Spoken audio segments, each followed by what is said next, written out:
Good morning, everyone. Good morning, everybody. I'm super. There you go. Welcome to the UN. I'm Kimberly Mann, Chief of the Education Outreach Section in the United Nations Department of Public Information. We're so happy that you're here with us today. Just one quick reminder for everybody to turn their phones off before we get started. I want to extend a warm welcome to everybody here, students from not only New York, but we've got students from California, from Tennessee, from North Carolina, and we're very happy to see everybody this morning. I'm glad the weather didn't prevent you from getting here. I also want to welcome this wonderful panel that we have with us today, and the New York office of the High Commissioner for Human Rights, and we're all here to talk about tolerance. This is the International Day for Tolerance. Here in these halls and across the globe, the UN is committed to protecting and promoting peace. But we can't have peace if people aren't willing to learn from each other. If they refuse to understand each other's struggles, we need days like this to remind us to bring everybody together. It's important to remember that we'll never be able to stop war and suffering if we don't get to know our neighbors who may be different from us. Many of you know that all member states came together in 2015 to adopt the 17 Sustainable Development Goals. We call them the SDGs. Those goals are to help protect our planet and ensure prosperity for all. The videos you'll see today will address such areas as gender equality, education, peace, and justice.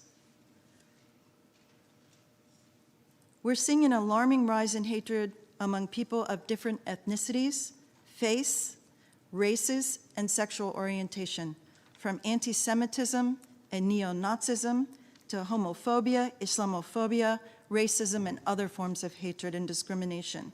Refugees and migrants are demonized. Women and girls are subject to assault and insecurity. Students are suffering from cyberbullying. We just can't sit back and say nothing. That's why this observance is so important.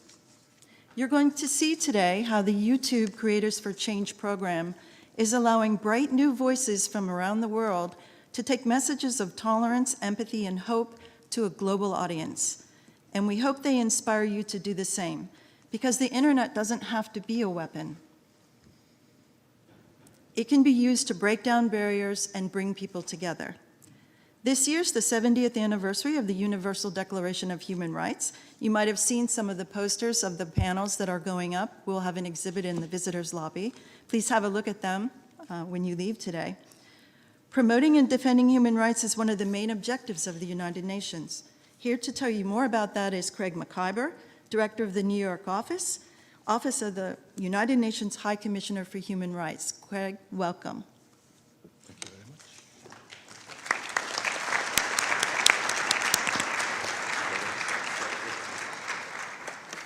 You know, Kimberly, I was feeling really good about your statement until you introduced me and used my very boring name, because I'm feeling wholly inadequate up here on the podium with Maha AJ and AsapSCIENCE and MostlySane and MaximNoise and Elfresh the Lion.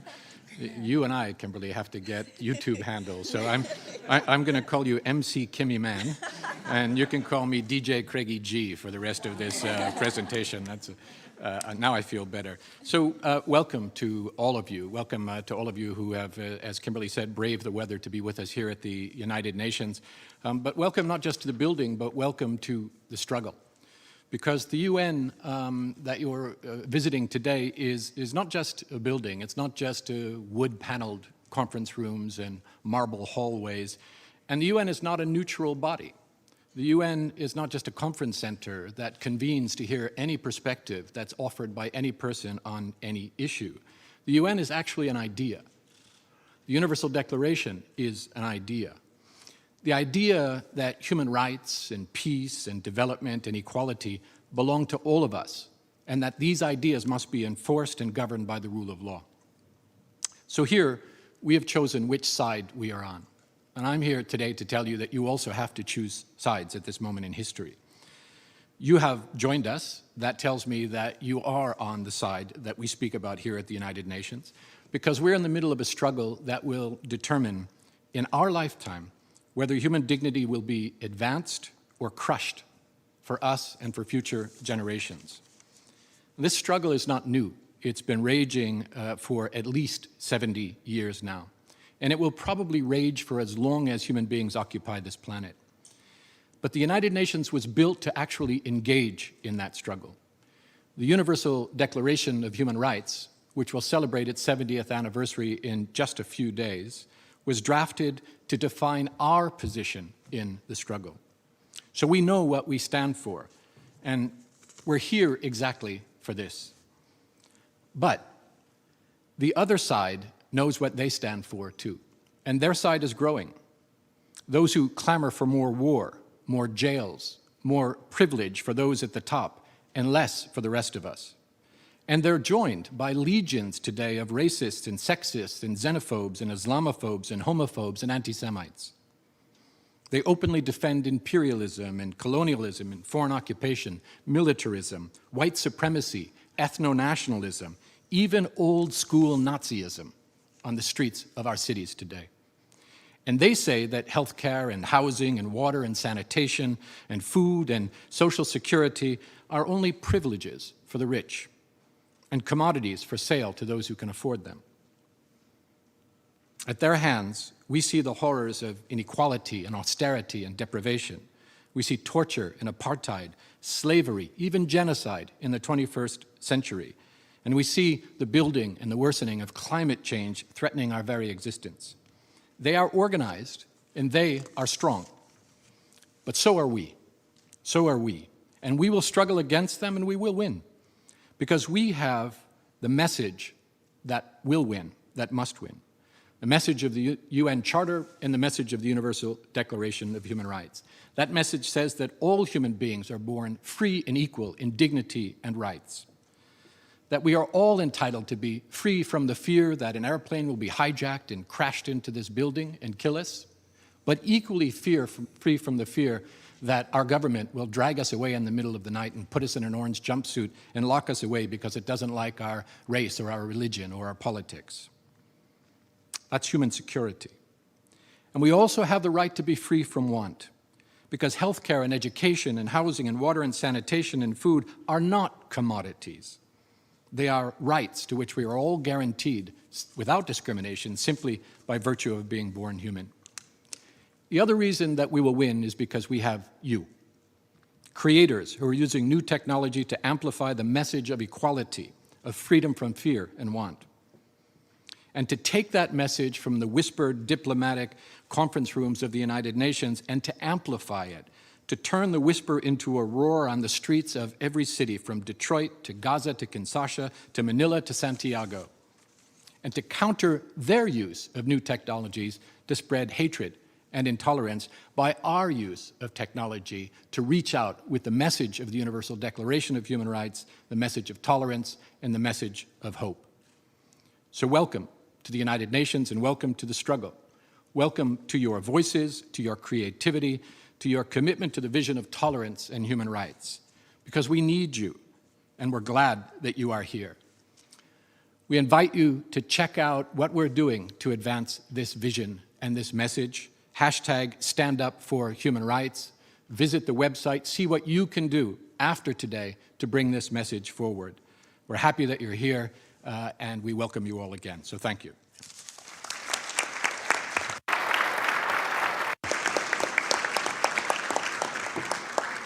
Thank you so much, Craig, for reminding us how important human rights are, not just for us who are privileged here in the United States, for those also who are less fortunate that we are around the world.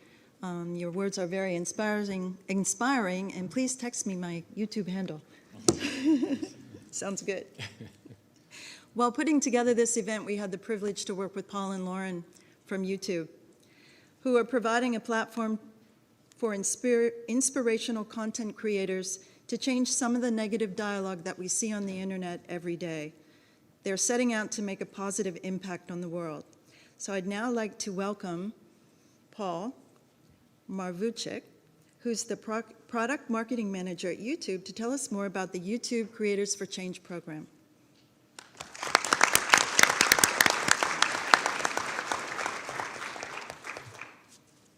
Good morning, everyone.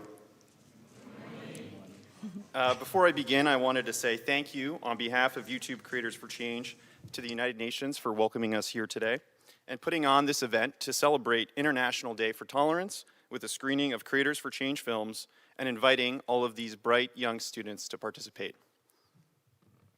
I want to extend a special thank you to Craig for taking time out of your busy schedule to join us today, as well as enormous gratitude and thanks to Kimberly and her staff at the Department of Public Information for organizing this event and working with such a collaborative spirit with us over the past few weeks. One of the funny things that kept coming up in our conversations between YouTube and the UN was to refrain from referring to the creators as ambassadors, because that was very confusing to everyone at the UN, since they have so many real-life ambassadors. So, in the spirit of UN and trying to find compromise, I suggested to Kimberly and her staff that they make our creators actual ambassadors to the UN. Unfortunately, they didn't like that and said I was talking to the wrong office. Well, it's with great sadness that I report that all of my voicemails and pleas to the Secretary General's office have so far gone unanswered. Maybe I'll try knocking on his door after this event. I'm just kidding. Today, as Kimberly and Craig have already alluded to, marks a dual celebration of the International Day for Tolerance and the 70th anniversary of the Declaration of Human Rights next month. At a time when technology has brought the world closer together, this day provides us an invaluable opportunity to reflect on what exactly tolerance means to us and how we can all take that message back to our communities and apply them to our daily lives. Certainly, that is what our Creators for Change ambassadors, 5 of them who are with us today, set out to do when they first got involved in this program. At YouTube, we believe the world is a better place when we listen, share, and build community through our stories. To that extent, YouTube Creators for Change is a critical part of this mission as it brings together storytellers from around the world to share moments of hope, humanity, and acceptance. On Monday, these creators came together to release over 50 new films that aim to promote not only tolerance, but encourage empathy and spark dialogue locally and globally. Because without learning to respect and recognize the rights and beliefs of one another, there can be no such thing as tolerance. Each of these Creators for Change ambassadors are truly role models, not only to myself, but to their audiences of millions, by showing us that if you use your voice, we can start to overcome the divisiveness and hate that seem to be all too prevalent in our lives today. Through their passion and creativity, all of which will be on display shortly, they are showing us that there is another way, and that by listening to each other and learning about our cultural, religious, and ethnic differences, it becomes clear that we are all much more similar and united than meets the eye.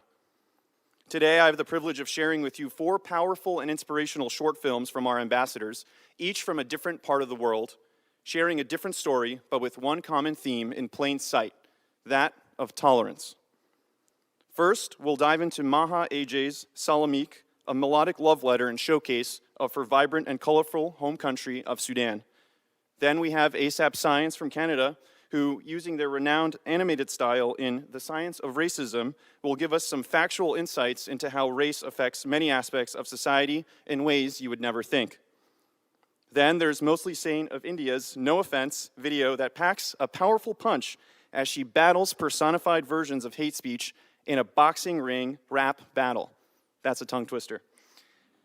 MaximNoise of Germany's, and correct my German here, Max, Es beginnen dir, which shows us that the idea of tolerance begins within ourselves as we watch a young boy's simple act of kindness reverberate through a German city. And finally, we will end with a very special song from Australian hip-hop artist Fresh the Lion, who will be performing the aptly titled Our World, which is his message to all of us about unity and togetherness. I'll leave the rapping to him. After each video, we'll invite each ambassador to the podium to talk about their inspiration for their films, and we'll take some audience questions, so be prepared for that. I hope that all of these films impress upon you the courage to look within, in the words of Maxime, and begin to think about the enormous impact that all of you can have on those around you by simply using your voice. To our Creators for Change ambassadors, this program cannot exist without you, and Lauren, myself, and everyone at YouTube are incredibly in awe of how talented you are and the incredible amount of work that you all put in to pull off your visions. Before I go, I am personally reminded on this day of the celebration for tolerance and the Declaration of Human Rights of a story of a young woman who risked her whole life to escape the communist government in Poland in the 1980s and come here to start a new life. She is the biggest role model of the virtues of respect and understanding that I've ever known. That woman, if you haven't guessed, is my mother, and she's here in the audience today. And to her, I simply want to say thank you.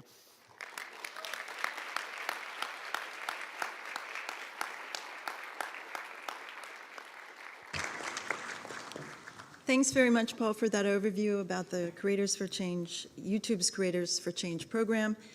The first video that we're going to be watching is from YouTube creator Maha Jafar. She's also known as Maha AJ, as Paul has said. I'd like to give just a few details. The bios are on the back of your programs, but we also have friends watching the webcast. So for their benefit, I'd like to touch upon a few details about Maha. She's a dentist. She's based in Dubai, and she has Sudanese and Iraqi heritage. She creates comedy sketches using her ability to mimic different dialects. Her goal is to promote love and unity between people who come from different cultural backgrounds and showcase this culture through comedy and laughter. So let's watch her video.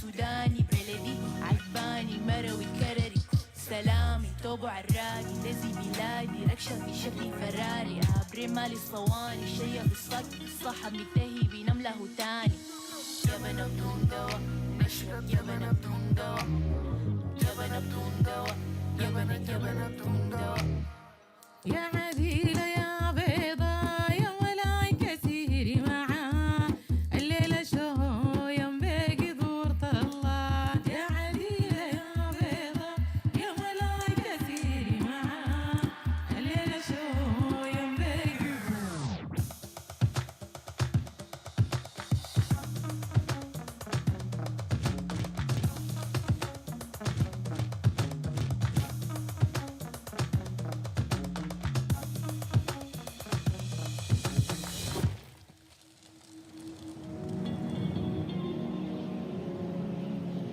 وبعد ده كله تجي واحدة تقول لي عن جد انتي سودانية مبين عليكي عادي أول مرة تشوفي ناس ملخبطين 17 ولاية كلنا سودانيين نسمع الشرح عميل في الشارع عميل مكروزين في تفاعة بالبلد تعالينا في البلد ناكل دوم ونبض ممكن تسكن للأبد ممكن تسكن للأبد بترفع للأبد بارك فيك بارك فيك سلمك بارك فيك سلم بارك فيك سلمك بارك فيك بارك فيك بارك فيك سلمك بارك فيك سلم بارك فيك سلمك بارك فيك خويا هناي اسمع بقاي أنا مايا هتعور ساير ردد معاي سوداني سوداني سوداني سوداني سوداني بعاي من فوق واقفة براي يا سايقك معاي الشمس بزخي غداي وانا الجو ظابط معايا والله كده دقيقة بيجا سبت واقف من فوق كاشف الحوش كمالك من كوش هوي عبيت هوك خليني اخلص كلامي واتخارج انا لي اسبوع ما اخذ علي دوش امجغ وادي اجنبك عمك بالنادي هو عمك ما فهمت اسال جنبك سوداني دقاري محنك اي رابر شافني جرى براب على كيفي حتى مع مها كلام ايدها اوفر راستا بارك فيك بارك فيك سلمك بارك فيك سلمك بارك فيك سلمك بارك فيك بارك فيك بارك فيك سلمك بارك فيك سلمك بارك فيك سلمك بارك فيك بارك فيك سلمك بارك فيك سلم بارك فيك سلم بارك فيك بارك فيك سلم بارك فيك سلم بارك فيك سلم بارك فيك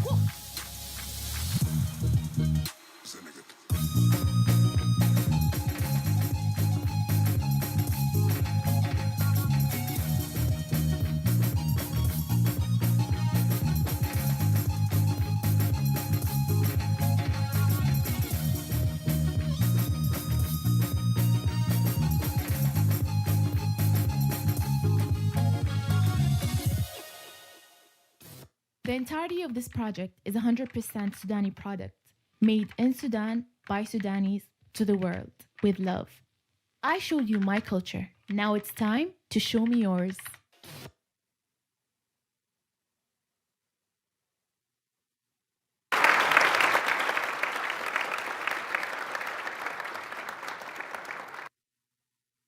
Amazing. Thank you so much, Maha. Would you like to tell us what inspired you to make that video? Is it? Oh, okay. So, okay, pretty overwhelmed. I was inspired because my father taught me to be very passionate about my home country, Sudan, since I was a little kid. And I wanted to take the viewers on a journey to see Sudan through my eyes, the way I see it, and to show them a different side of it. Great. Thank you. Does anybody have a question for Maha? If you do, raise your hand and say your name and your school and press the button. Any one question? Anybody? Thank you for the questions, guys. Okay, here we go. Thank you so much. If you're not at a microphone, please move forward.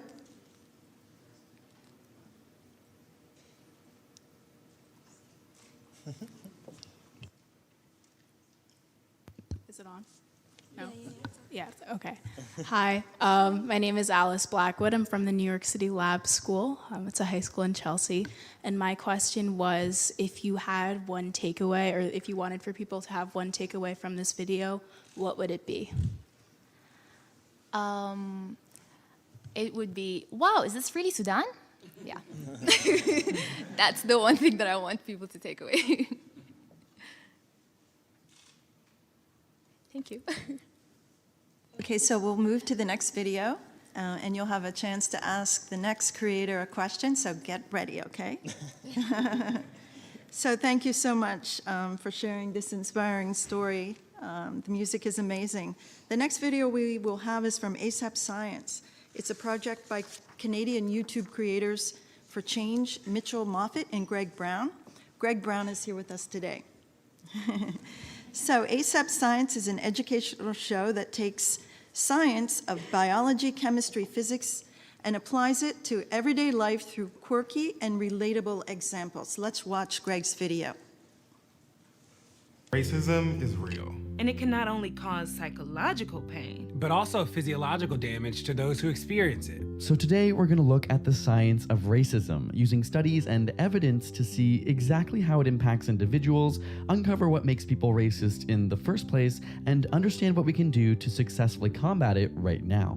Every time a resume comes across somebody's desk, the name on it makes a difference. After sending out over 1,300 fake resumes in response to employment ads, scientists found that resumes with more traditionally sounding black names receive 50% fewer callbacks than those with more white sounding names. Again, these resumes were literally identical, except for the names. This shows how one aspect of racism can have a significant impact on opportunities. Now, classism is a huge issue. Studies show that if you grow up in poverty, you'll experience more discrimination than people that are wealthier than you. But even when black and white people grow up in wealthy families and have similar education, even though they start wealthy, black boys are more likely to end up poor. One of the major factors can start as early as preschool, where teachers are more likely to punish black students over white students for the same behavior. Even in adulthood, prison sentences for the same crime are 10% longer for black men. and the use of force is 3.6 times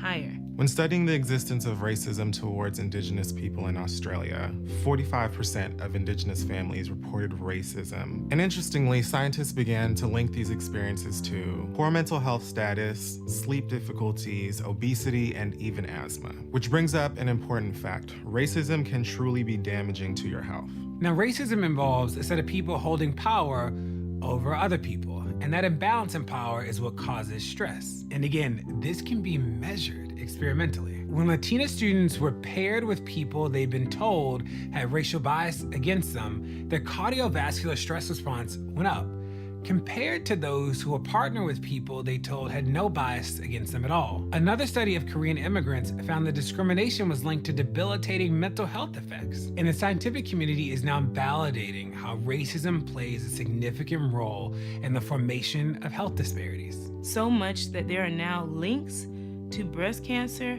hypertension, and heart disease. The chronic stress of racism can have people leaning on negative health behaviors like smoking and drinking. In fact, the amount of racism that a person experiences in a year is positively correlated to the number of drinks and cigarettes consumed. Of course, you'd expect that if you go to your doctor, your health would be in good hands. But racial biases exist here as well. Hundreds of medical physicians were asked to look over a case of either black or white patients who likely just suffered a heart attack. Those who scored higher on a racial bias test were less likely to prescribe black patients a drug that would reduce blood clots and prevent heart attacks. In fact, half of white medical students and residents still believe in false biological differences between white and black patients. Like that black patients are more pain tolerant than white patients because of less sensitive nerve endings and thicker skin. These false beliefs negatively contribute to medical treatment. And doctors with these biases don't outright refuse care to black patients, and they probably don't consider themselves racist. Yet these biases persist in society and in institutions,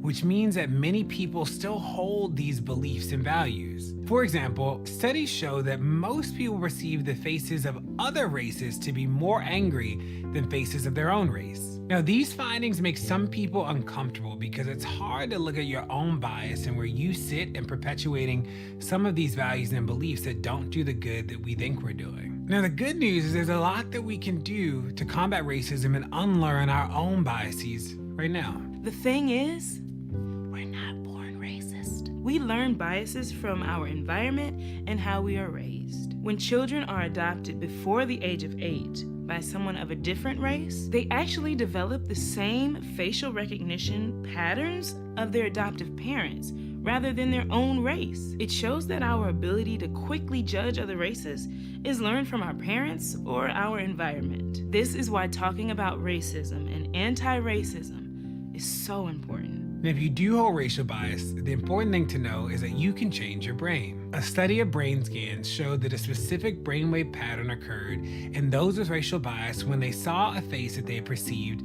as threatening. But immediately after, a brainwave from the rational part of the brain, the prefrontal cortex, came in and challenged that initial brainwave. Our brains and the neurons inside them are constantly rewiring. This means that you can literally retrain your brain and combat racist thoughts. And here's an example of how. A study found racial bias lessened after subliminal exposure to counter stereotypes. Participants were shown faces of popular celebrities of diverse races, including Beyonce, and this kind of priming led to decreased bias within seconds to minutes. This emphasizes the scientific importance of representation in media. This might seem a little obvious, but people who spend more time with different races and different backgrounds show less bias. This is called contact theory, where intergroup contact reduces intergroup prejudice. It's why something like segregation increases racist behaviors and ideas. And finally, ideas and even science flourishes when diverse people work together. A study that analyzed the last names of 2.5 million research papers as a proxy for ethnicity found that when authors work with people of different races and backgrounds, their work received 10% more citations and prestige. These are scientifically based studies that we used as examples of how to combat racism. The most important thing is to be aware that racism exists. Aware that it is damaging. And aware that it is up to you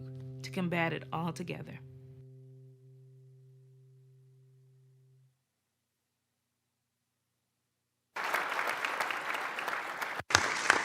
Thank you so much, Greg. That's really amazing. You bring out so many important and urgent issues that everyone is confronted with, and reminding us how important the impact that environment has on developing different bias in people.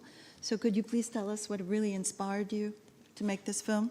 Yeah, so I obviously run a science YouTube channel, so I love science. I used to be a science high school teacher, so looking at all your faces, I'm like, oh, I miss teaching so much.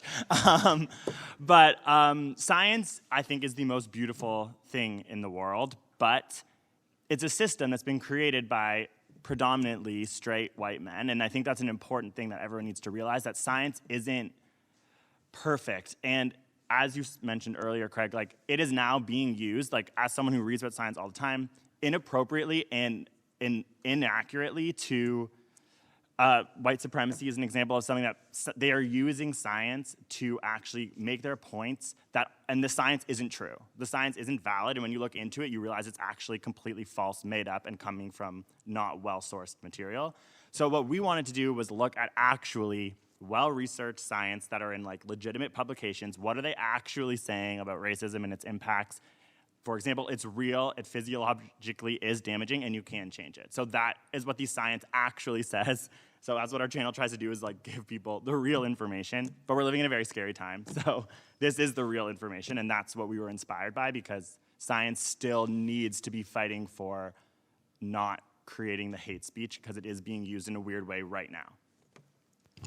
Yeah, there's a lot of stereotypes and assumptions there behind a lot of these issues that you pointed out in your video.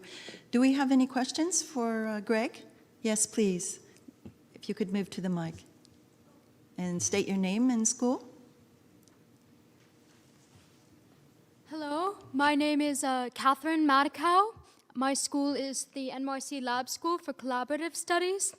And my question is do you believe that there's a difference between ignorant and misinformed people and truly racist people? A difference between ignorant and misinformed people and truly racist people? I don't know. I really do think that racism thrives through ignorance. Like, I really think that what we try and do with our channel at all times is try and educate people, because I really think that education is the key to understanding each other, our differences, our cultural values. Like, if you, as we said earlier in the video, contact theory, just being around people of diverse races humanizes it for us. And the way that our scientific mind works with us versus them, like, that's really innately within us, but the only way that we can challenge that is by being around diverse people. So I don't think, I don't know, it's so hard to define who is racist, right? If you go down that line, that becomes like really tricky. What I think of as someone who is racist, other people might not think the same thing, but it all thrives on ignorance. And that is why education, and you guys as young people in school, you are so important, because you are the future. And honestly, education is the best medicine, is the most powerful thing for challenging all of these things. And I think racism and ignorance are completely linked. Yeah. Thank you.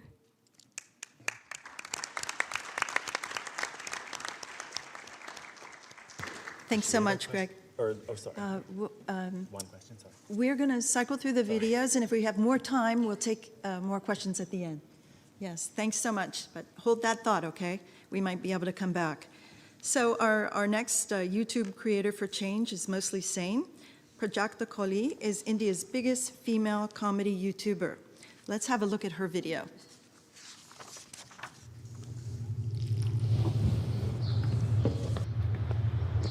और आज के top news में पकड़ा गया है ये internet hater जो सबके वीडियोस और फोटोज के नीचे जाकर गंदी बुरी चीजें लिखता है, पर्सनली अटैक करता है। और लड़कियों को फ्रीडम चाहिए, हाँ तो लो ना फ्रीडम, घूमो जितना घूमने का है किचन के अंदर।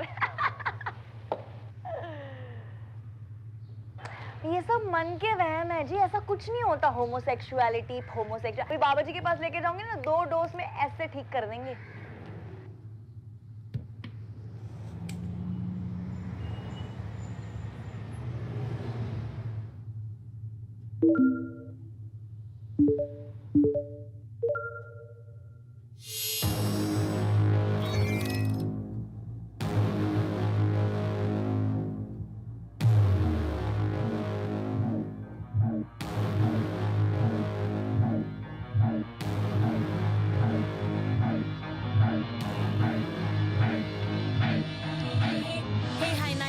you. My name is रहने दे.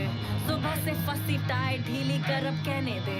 हर कोई मुंह उठा के बनता famous बनता cool. सब कुछ hashtag sponsored कुछ तो reality रहने दे. Oh I almost didn't see you such a stupid username. जिसके पीछे छुप के हिम्मत तेरी खेलती है games. It's crazy how much you care about me and what I do. It's okay ऐसा होता है when your life is so lame.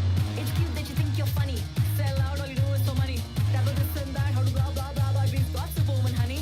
जो भी चाहे तो करना तो कर ले. तू अकेला नहीं कई सारे चल रहे. तेरे जैसे डेडिकेशन और कमेंट्स में उससे ही तो मेरे सारे वीडियोस चल रहे. No offense, shake it back and put जाएगा. No offense, shake it चुप नहीं पाएगा. No offense, वाली बातें सारी करके. No offense, और तू बच नहीं पाएगा. No offense, shake it back and put जाएगा. No offense, shake it चुप नहीं पाएगा. No offense, वाली बातें सारी करके. No offense, और तू बच नहीं पाएगा. बेटा बड़ा उड़ रही हो तुम जरा बैठ जाओ. दुनिया पे नहीं तो कम से कम खुद पे रहम खाओ. Dream big, get a job. सारी कहने की है बातें. लड़की हो तुम लड़की हो जैसी ही पेश आओ. I am God वाली attitude है तुम्हारी. कब तक भागोगे सब देख रही है Mata Rani. Must be nice to live a life to always get your way. कहीं equality से फट के हाथ में तो नहीं आ रही. Got a degree, who's gonna pick what do you mean why? 'Cause you got no नारे feminism के सारे. What's wrong with being realistic? You're lucky 'cause you're born a boy. That's it. साथ साथ बड़े आगे तुझे नहीं रहा देख. The standing ovation या मारूं मैं ताली. Your biggest accomplishment is your No offense, shake it back and put जाएगा. No offense, shake it चुप नहीं पाएगा. No offense, वाली बातें सारी करके. No offense, और तू बच नहीं पाएगा.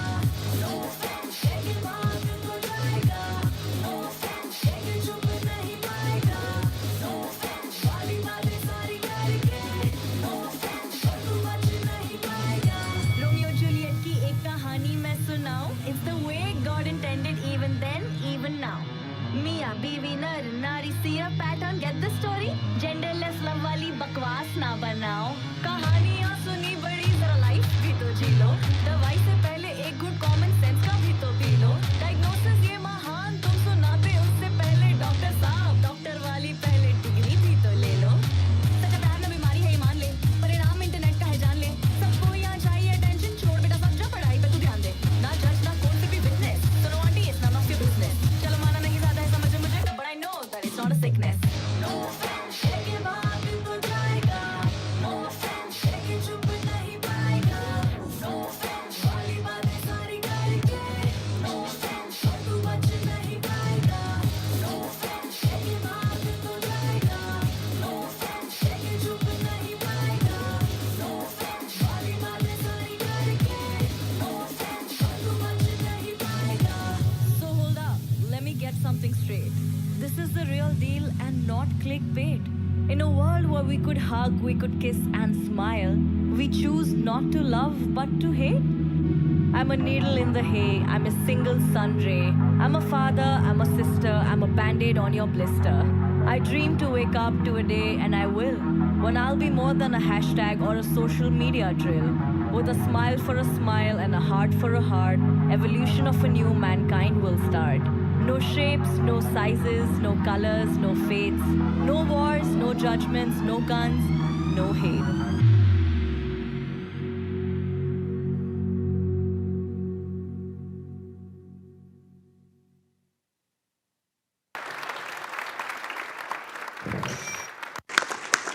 Now we know who to call if the Secretary General needs a bodyguard.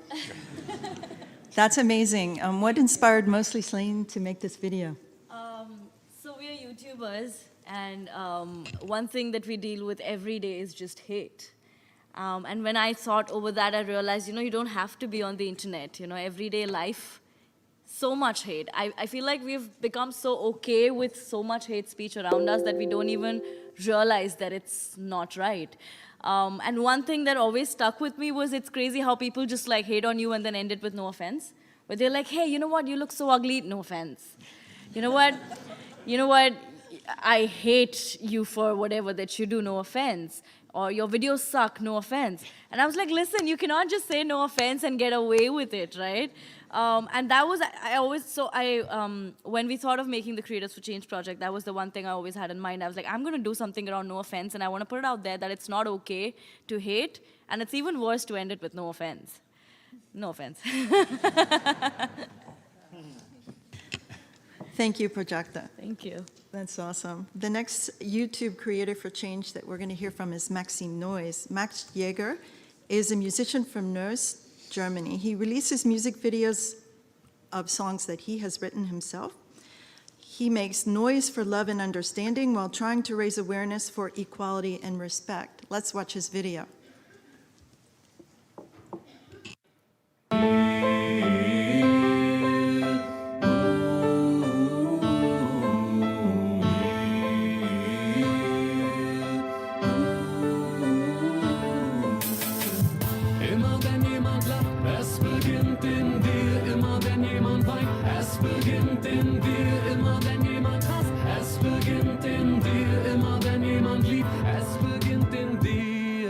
Du setzt einen Schritt vor die Tür und siehst so viel Mist, der passiert, ganz egal, ob's dich interessiert, Mann, du bist jetzt mit involviert und versuchst dich nicht zu verlieren, doch jeder Blick macht dich verrückt, bis ein kleines Stück von dir stirbt. Es hinterlässt Narben auf der Seele, wenn die Farben wieder fehlen, benebeln sie Sinne, die Spinner sind da, um dich zu quälen, sie erzählen ihre Lügen, nehmen Stück für Stück die Menschlichkeit und prophezeien ständig das Ende, damit du ängstlich bleibst. Das innere Kind ist aber nicht blind, denn es nimmt alles auf, was immer sie sagen, immer sie fragen, fragst du dich am Ende auch. Sie füttern das Böse mit sehr viel Getöse, bis du nichts mehr hörst und bieten Erlösung, doch wollen verblöden, bis du dich zerstörst. Umgeben von Wesen, die gegen das Leben gehen und im Regen stehen, wegen denen wir anstatt wegen nur noch Schäden sehen. Ihr schlechtes Benehmen von morgens früh bis abends spät, wenn sich über ihren weichen Kern die harte Schale legt.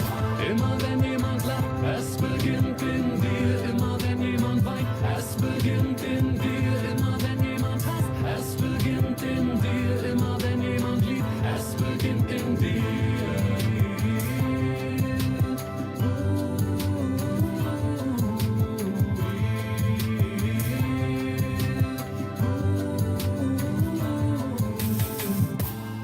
Und dann hat die kleinste Idee den größten Wert. Wenn jemand aufsteht, sich gegen das Böse wehrt, kommt auf dem tiefsten Tal der höchste Berg. Gutes vor Gutes und du bist die Quelle des Lebens im Fluss, denn du sendest die Welle nicht gegen das Dunkle, du förderst das Helle. Es liegt in deiner Hand, niemand an deiner Stelle kann tun, was du tust, denn was du kannst ist, du bringst die Menschen wieder zusammen. Denn zu lang hattest du Angst, jetzt läuft nur noch Mut im Programm. Du bist einfach nur nett und das startet die Kettenreaktion. Viele kleine Helfer retten die Nation, ein Lächeln und schon folgt ein besserer Ton. Die Hetze fing schon an, dein Herz zu bedrohen. Aber jetzt ist es so, dass du weißt, was du sendest. Alles um dich herum weiter verändert. Überzeugungen kennen kein Hindernis, deine Ideen erreichen ihr Inneres. Sie beginnen es zu verstehen, das Gedanken zu hegen, so ist wie ein Samen zu sehen. Und auf einmal ist es gar kein Problem mehr, die Wahrheit zu sehen, um die Lage zu drehen. Für all die Farben des Lebens willst du den Wahnsinn besiegen und mit der wahren Liebe endlich in den Armen legen. Dein gutes Benehmen von morgens früh bis abends spät, wenn sich durch die harte Schale jetzt der weiche Kern schlägt.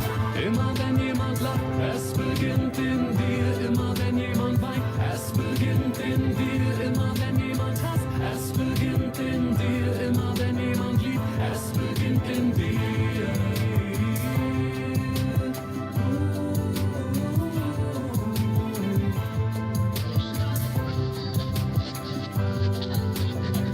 MaximNoise, es beginnt in dir. News 89.4. Geile Story, wo der Song herkommt, echt. Hier macht gerade eine Kinderzeichnung die Runde. Keiner weiß so genau, wo die so her ist. Drauf ist ein Mensch, der einem anderen aus der Grube hilft. Alles so in die Richtung Freunde, helft miteinander. Und da springen jetzt alle drauf an. Musiker, Maler, die Leute sprechen drüber, finden zueinander wegen der Kinderzeichnung. Das muss man sich mal reinziehen. Der Neusser Bürgermeister Rainer Breuer hat sogar extra in der Sommerpause gerade eine Ratssitzung einberufen. Immer wenn jemand lacht, es beginnt in dir. Immer wenn jemand weint, es beginnt in dir. Immer wenn jemand hasst, es beginnt in dir. Immer wenn jemand liebt, es beginnt in dir.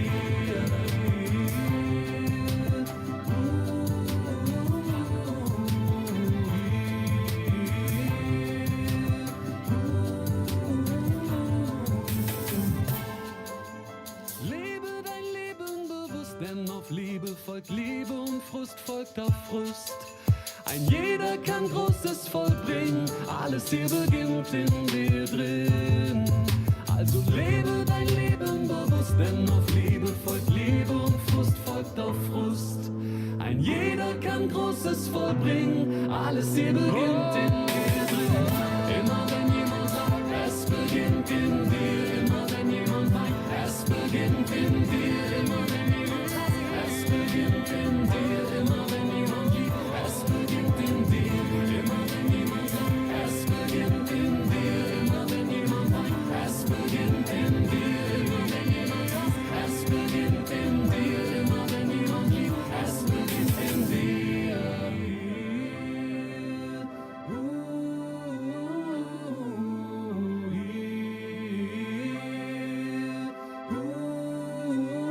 Es beginnt in dir.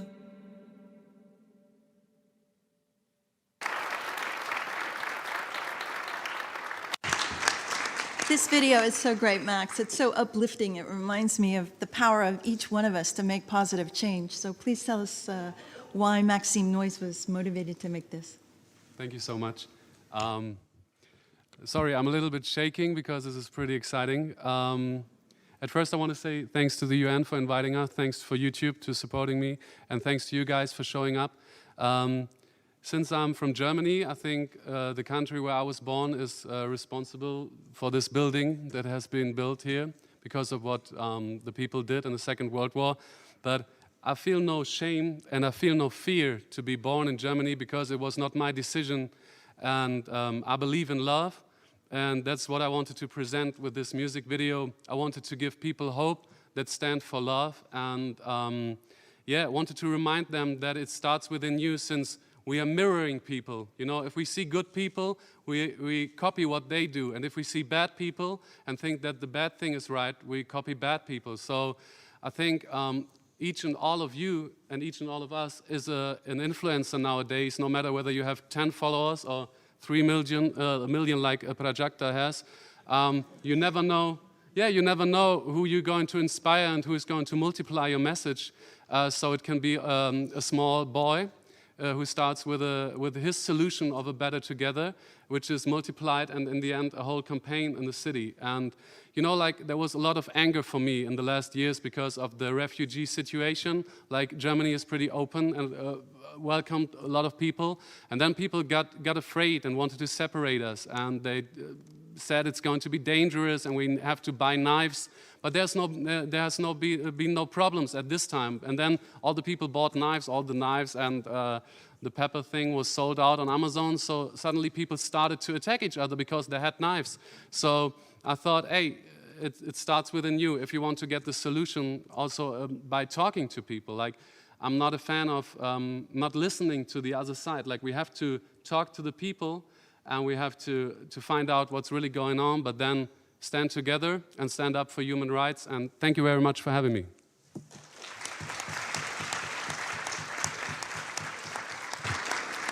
Does anyone have a question for Max? Yeah? Anybody in the back want to? Yes, please. In the back. Yes, please, the lady with the yellow.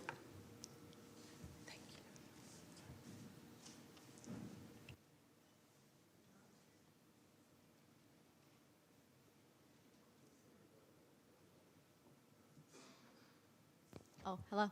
Hi. So my question was, I mean, the video is really inspiring, and so I was wondering if that was like somewhat based on a true story. Thank you for this question. I get that a lot, even in the comment section. And I think that's the best compliment you can get for a video which is, of course, fictionally. But what I am pretty proud of is that everyone who participated in this music video was really passionate about it. And, you know, we had a really hot summer in Germany, and it was really tough shooting from early morning till late in the night, and everyone was so passionate about it. And all the people you see in the music video are really, like, they believe in this thought. So it's not real at all, but all the people are real, like the radio speaker is real, the newspaper guys are real, even the mayor of Noise participated. And you know what's so funny? Like, I wrote him on Instagram, like on Tuesday, hey, we want to shoot something in the city hall, can we do this? And he was like, oh yeah, okay, why not? So he was trusting me. He didn't, no, that's true. He didn't even know what the song was about, what the story was about, but he knew what I was doing on YouTube, so he thought, okay, Max is a good guy, so let's give it a chance. And that's what I'm so happy about, that everyone in this music video really stands for this message. Thank you.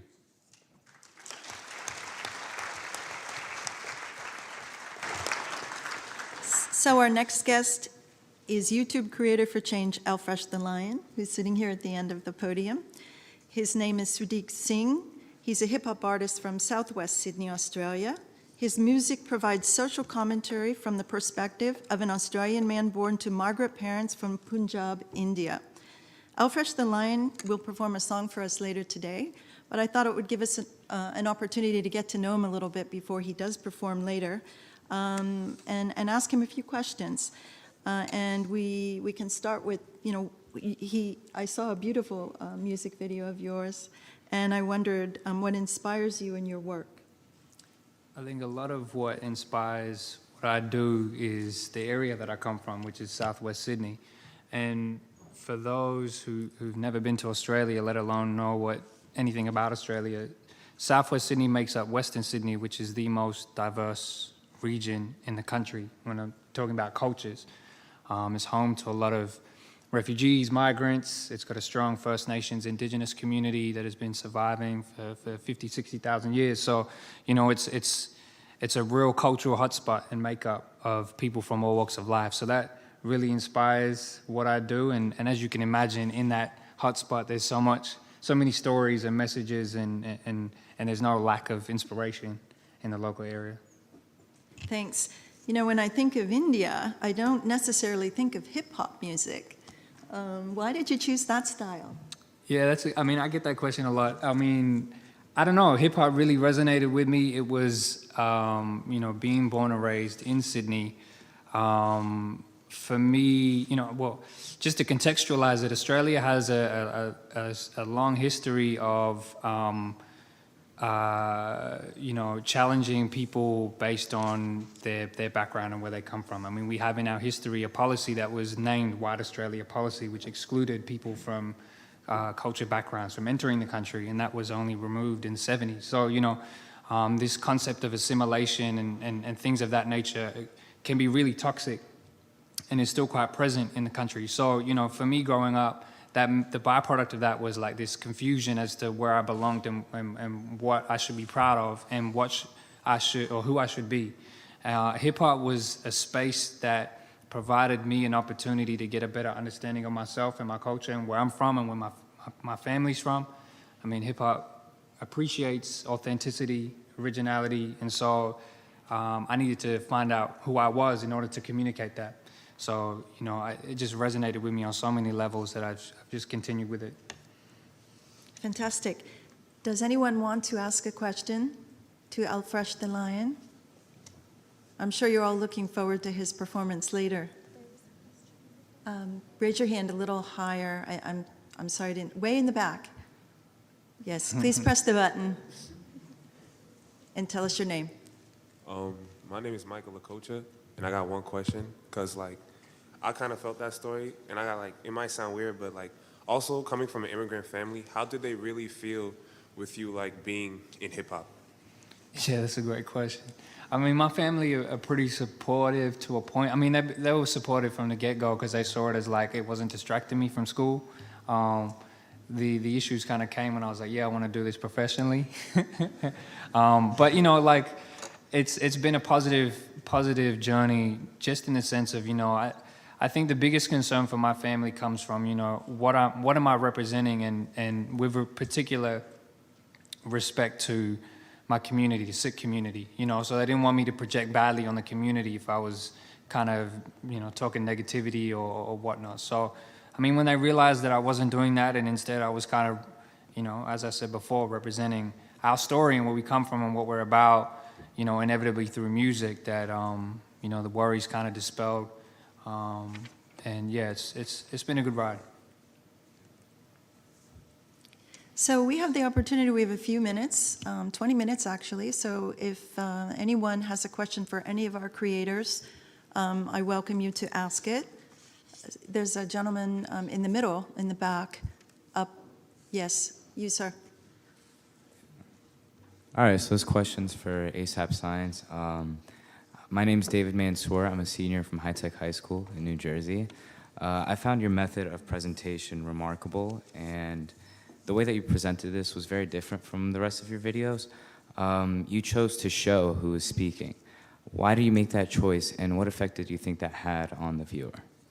Yeah, so we really wanted this video, as we all did, to try and make as much of an impact as possible. So we wanted to reach out to celebrities, and so also, it's a really interesting topic, and we made sure that we had the people who researched it. I researched it. We had a lot of diverse people researching the information, and we reached out to these specific celebrities, and they are activists, all of them. I don't know if you knew who they all were, but DeRay McKesson is an amazing Black activist. Kid Fury runs the podcast The Read. I don't know if anyone here listens to it. It's the best podcast in my opinion, and he is like the most incredible Black activist, and same with Danielle Brooks. So they were the types of people who wanted to sign on to this project as activists and celebrities. So that was perfect for us. Like, we could have gone on and talked about it, but we also aren't as famous. And it was really about trying to get this message out there and seeing what types of celebrities were actually willing to talk about this. And you got to see the types of people who were confident to speak about this type of subject, because a lot of people aren't.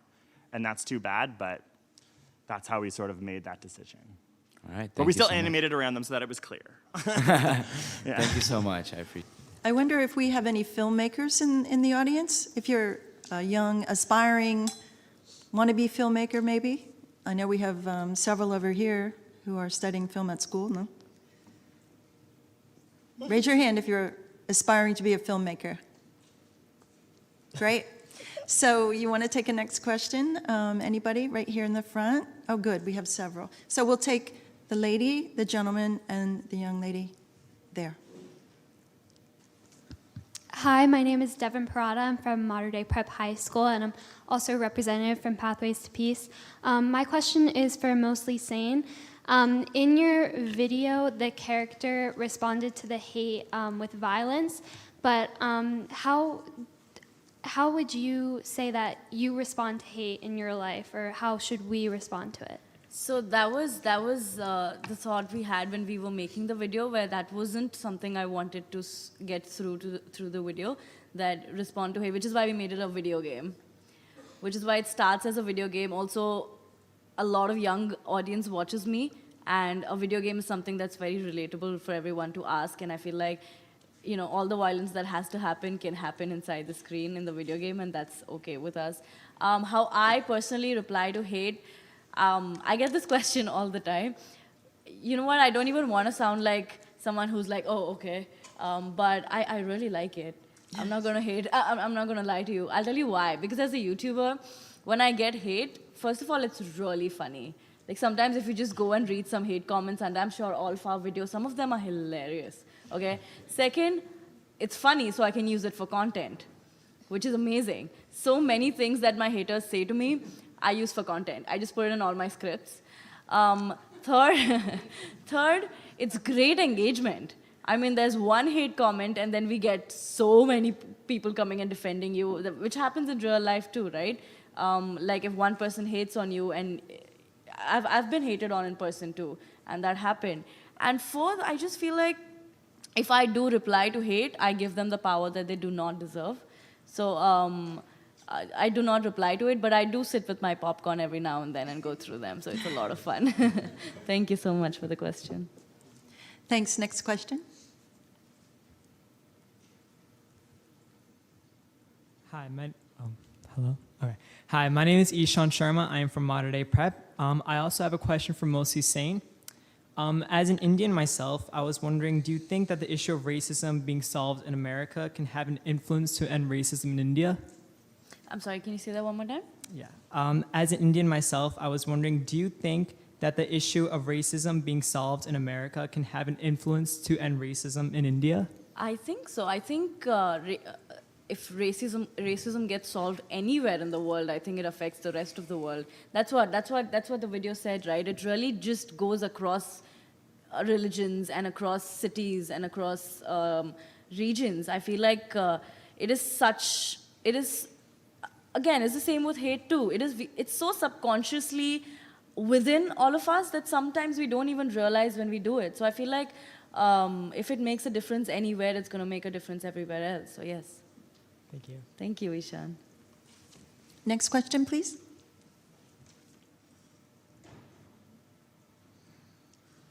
Hi, I'm Karen Nortz from the Global Institute at Modern Day Prep in Middletown, New Jersey.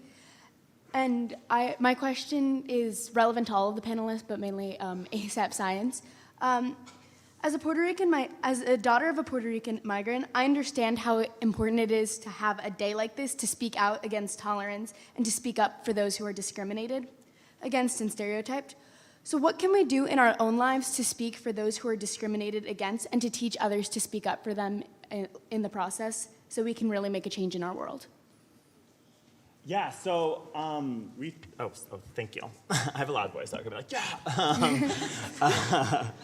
Yeah, so we can all speak on this for sure. I think something that's we were researching about recently and we talked about in our podcast, #side note, a plug, or it's called Side Note, never mind, is about calling in versus calling out.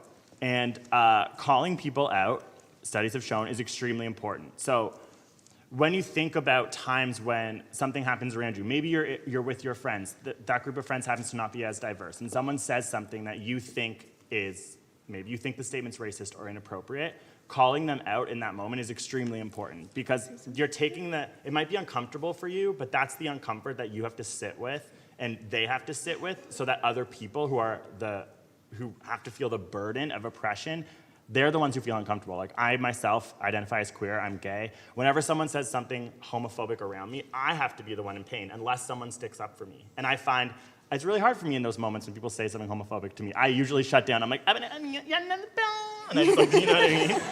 And so that's the reaction. And it's up to, if someone else can be there to stick up for you, then that is so important. So just carrying on with that sentiment, like in everywhere that you go, it is up to us to fight for tolerance. And that can be uncomfortable, but that means that you're doing something right.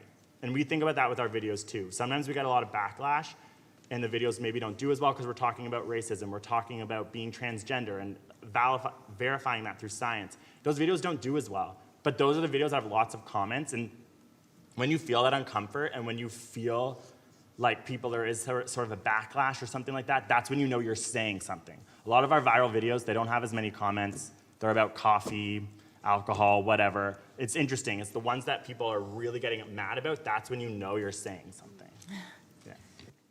Thank you. I just wanted to add one thing to that. You know, when you're a bystander, when you hear someone using a racial slur or saying something unkind to a colleague or a friend, you're really taking a decision if you don't speak out on behalf of the person that's being attacked. So don't be a bystander, be an upstander.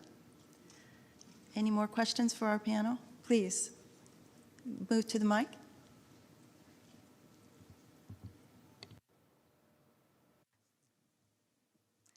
Hello. Hi, my name is Stephanie, and I am from Loyola University, but alongside with that, I'm also part of ASapSCIENCE.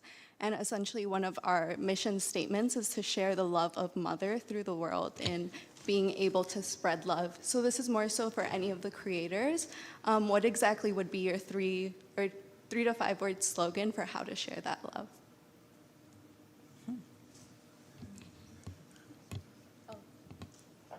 Hi. Can you say that question one more time? Oh yeah, sorry.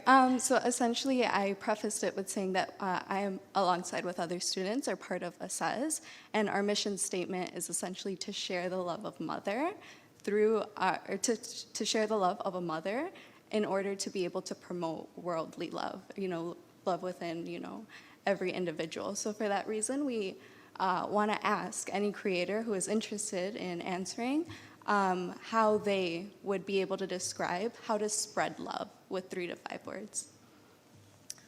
Well, the way to spread love is to understand from within yourself that everyone else, no matter how different they are and no matter where they come from, are exactly the same as you. Like I grew up with many cultures around me, and I'm a daughter of an Iraqi mother, Sudanese father, and I've been born and raised in Dubai, where every single nationality is there. So I totally came to the understanding that every single person around the world, we all love the same thing. We all love being together. We all hate war. We all love to dance and be happy. So coming to understand this, within yourself, oh my God, anyway, is going to help you, apply this into your daily actions, which will, show and, yeah. Thank you. Well, I have one. We all came out of our moms. So therefore, we owe them everything. So how about some more questions from the students? Yes, I see 2 ladies with their hands up, 3 ladies in the back, so we'll just go boom, boom, boom.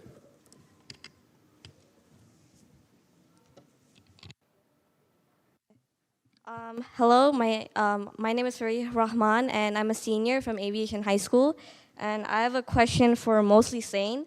It's a simple question, but do you think culture plays a part in sexism, homophobia, or any type of hate? And if so, how? Yes, thank you so much. I think it does. I come from a country where there's so much culture, so many different languages, so many different regions.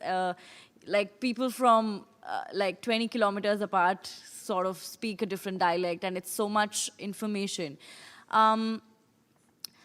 And I do believe that we have been taught things ever since we were kids, and our parents were taught things, and their parents were taught things, which constitute as culture, which we need to sort of, again, it's that, right? We just listen and we believe. I feel like now it's time we sort of go through it one more time and we try to sort of dissect it one word at a time and see if that even makes sense in today's world, because when that was written, everything was so different, right? When that started, everything was so different. So I think, yes, culture makes a huge difference in, because that's, especially if I have to speak for India, back home, we take our culture very, very seriously. It's how we get people to come together. It's how a community sort of recognizes themselves. So when it comes to things that are slightly off and misleading, then it's not just the culture, it's the entire community that gets misleaded. So I think it does. And how to make a difference, I think, is by making conversations. It's one thing I've always believed in, on the channel, off the channel, at any place that, of course, nothing beats coming here and speaking. But I think conversations are beautiful. The minute we sort of get into a conversation about anything, really, it can solve things so quickly. I feel like it's such a cliche thing to say, you know what, let's just talk about it. Or we'll talk about it, we'll see how it goes. But when you do actually get to talk about it, you'll be surprised at how many things actually change. So I think my way of dealing with any sort of thing that's slightly off or does not help is by making conversations. Thank you. Thanks so much. So, so many things can be misinterpreted when all you rely on is texting, right? And you never actually sit down and look face to face with someone. So thank you for reminding us that. The second question in the back? Yes. Hi, good morning. My name is Sahara Saeed from Aviation High School, and I also have a question for MostlySane. I'd like to ask, how could we begin to fight against sexism and homophobia when these ideas have been circulating in society for such a long time? I feel like this is really when individuality comes in. I feel like it's so crazy when I get questions like, hey, how do you think we should deal with people who are gay? I was like, first of all, you know what, the minute we sort of make anybody look different than us, I feel like that's where inequality just starts. I feel like, I don't know, how would you treat people who are straight? It's as simple as that. I do not get how anything that makes you stand out, like, hey, what do you think we should do with people? I feel like the one way to beat sexism or racism is just not by sort of putting it up on a high pedestal, like, oh, we are going to speak against homophobic people. So the exercise for the evening is go and make 2 gay friends. There are things, I've attended events where they say things like that, and it's just outrageous. So I feel like first, before speaking at anybody, sort of just being okay with it, just being more inclusive with it in your own head, individually, is a great beginning. I think one of the points of this event is for us to think about how we look at other people and to remind ourselves just because they're different, that doesn't mean there's something wrong with them. We at the UN try to celebrate diversity. We really don't have any choice. I mean, member states, countries come together to try to solve solutions. And if you aren't open to others' ideas and ways of life, we'll never get anywhere. We had one more question in the back. Good morning, my name is Lilia Atik. I'm from Aviation High School as well. And this question is for all of you guys. So if you guys weren't YouTubers, what career path do you think you would have followed? Well, that's a great question. Can we just go down the panel and ask that one? I'm so sorry I didn't get the question. Can you repeat it? If you weren't a YouTuber, what career path would you? Oh, okay. Oh, that's a good question.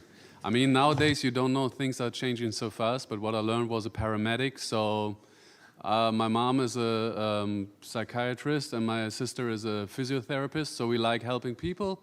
But I think YouTube is a great way because you can push waves forward. You know, you can inspire some other people, you give them strength. And what you said about being silenced, like speaking out, like, you know, some people send me messages, like I see they write only a heart or they hardly write a comment under the YouTube video, but send me long messages like this, and I ask them, why don't you write it under YouTube video? And they reply that they are afraid of getting hated and stuff like that. And so I would like to encourage all of you to be brave and talk about that. But I think maybe I would work as a paramedic.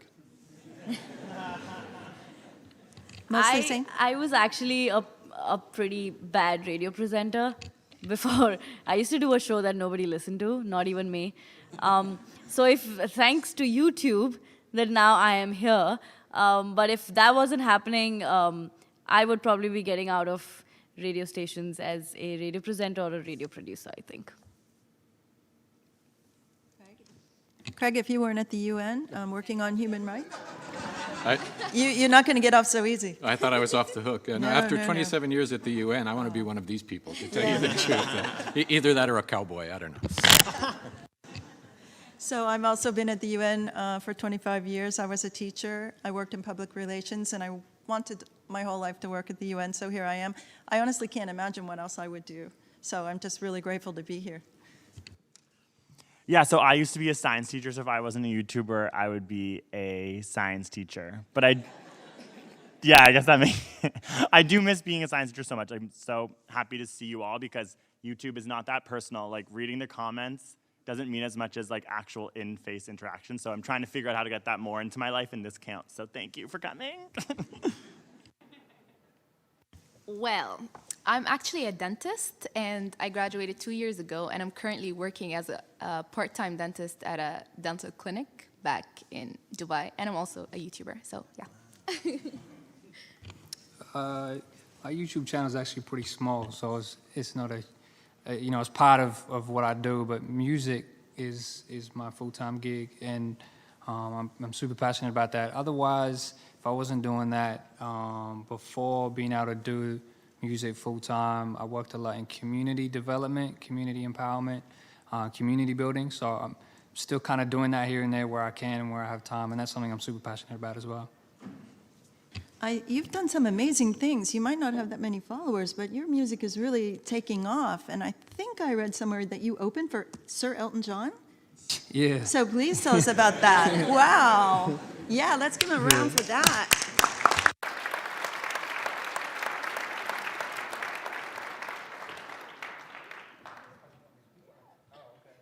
I'm very grateful for the opportunities that I've had. And yeah, I just feel like it's still the beginning. You know, I've been doing music for a long time, since I was in school. So since I was 14, I'm now 30. It's been a long time, but it still feels like the very beginning. Thank you very much, panel. Do we have any more questions? We have about, wow. Okay, let's go all the way to the back. Ma'am. Yes, please.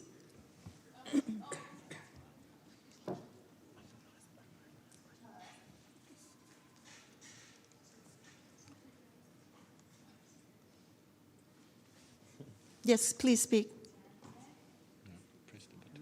It's on. There it is. Oh, okay.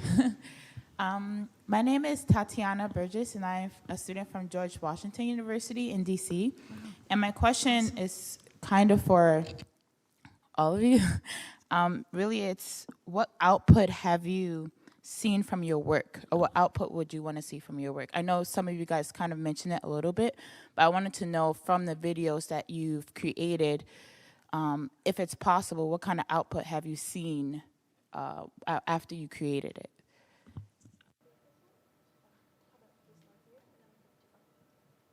I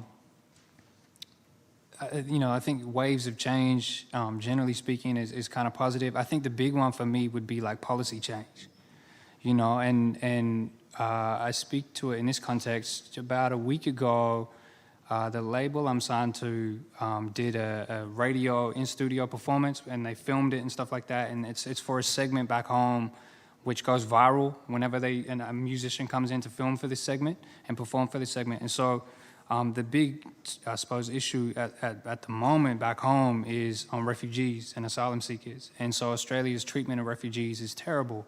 Anyone who kind of comes to the country by sea gets put in offshore detention centers for indefinite amounts of time with no prospect of being released. So, it's really cruel. In fact, the UN's kind of spoken really harshly to Australia about it. So the video that and the song we performed was all on that. And so it's like the aspiration is not just to create a piece of content that is going to I suppose, appeal to the hearts and minds of people generally, but it's like we want policy change because enough's enough, and people are suffering. So that would be the ultimate goal. But, I think second to that is obviously the conversations that we're having today through the content is always positive. Thank you. MostlySane? Oh, you want to come down? Would you like to speak? About the impact that you want your work to have? The most important thing for me is to connect cultures together. Just like Craig said, that we need to, the ignorance is the main reason for racism. So when you actually, introduce your culture and where you come from to people, so people will understand more about you, promotes more love, less racism. So that's what I'm trying to do with my YouTube channel. Yeah, the goal of the video was, just education is power. So as long as people learn something, then that's what we wanted people to get. Thank you. MostlySane? Yes. There's this little story. I remember I did an event last year in Delhi, New Delhi, India. Before No Offense came out, I had another song that came out last year called Shameless, which speaks against body shaming. There was this, I think, 16-year-old girl, a 15 or 16, younger, I think, who came to the event, and she was wearing shorts. And she came up to me and she was like, hey, you know what? Look at my legs. They're hairy. I did not wax them. I was like, okay. She's like, I was like, nice to know. She was like, no. So she hates waxing. She thinks it's very painful. But she loves wearing skirts. And that day, for the first time in her life, she actually wore a skirt without going through the whole pain of like waxing and stuff. And then got on a train, got to the event just to come and tell me that. And I feel like that is my certificate of affirmation, where someone actually saw watching the video is one thing, liking, commenting is another, and then it's a whole different ballgame when they actually use that in their life. And for someone so young, where, we live in a society where there's so much peer pressure, where I'm sure she got comments and judged so much for doing that. But she actually did it, and she's like, you know what, I don't think I'm ever going to wax again, but I'm going to wear skirts all the time. So I think that, I'll never forget that incident. I feel like that was the biggest output that came out of the videos I've been putting out. I think we should make men wax, actually. What is that I do. about anyway? What makes you think they don't? I know. Max? So what actually happened was that one mother of a child sent me a video of a young boy from Vienna who did the same as the guy in my video, as the young boy. So he wrote a picture of a Better Together and made a little plane and threw it out of the window. So it's all up on my Facebook page. You can really check it out, because I couldn't believe it. It almost made me cry, because I don't know whether this boy thought that it was really real, as you asked, or if he just wanted to be a part of it. And this morning, in Germany, we're a little further with the time. So this morning I saw a video of a girl walking around giving homeless people food, and she connected it to the It Starts With a New campaign. Like, she printed out the picture and posted it anywhere on the street. So it's really happening in Germany, and that really makes me proud. It's a really good thing. Great. So we're getting ready to take a break. Thank you for that.